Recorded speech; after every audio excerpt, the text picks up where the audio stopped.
Residents along Kealakekua Bay in Kona also marked the first anniversary of the devastating tsunami that reached their community. KITV4's Jody Leong takes a look at the area 1 year later. I guess it got lifted up and moved all the way to the back. This is the image most of us remember from Kealakekua Bay a year ago, when powerful surges tore homes off their foundations and swept this home into the water. Cameron Healy was in shock when he returned to find his home knocked off its foundation. And I stepped in here and I went, oh yeah, this is pretty bad. Big powerful wave. That was Healy in front of his devastated home last year. This is Healy's home today. It took a 19-foot surge and it came up under the house and picked it up and rotated it back, and which caused a lot of the foundation to collapse.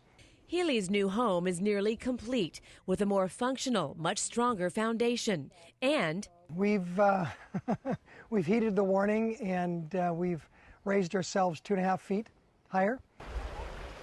At Manini Beach, caretaker Sandy remembers 8 or 9 surges that wiped out grassy areas, trees, restrooms, stone walls, and fences, and created a huge gaping hole in the beach park. Lifted up the house and just looks like it went around in a circle, busting all the big coconut trees that was in the front here. It's miraculous how that house would sit on like a bridge and waiting for the next surge to come. And then by the 9th surge already it was totally across the bay there.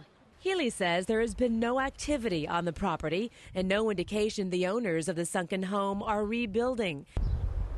But most residents here are rebuilding their homes, their lives, and their beloved community.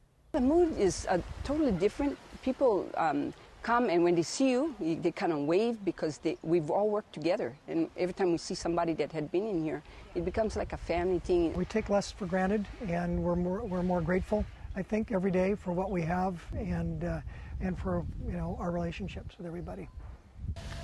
Jody Leong, KITV4 News.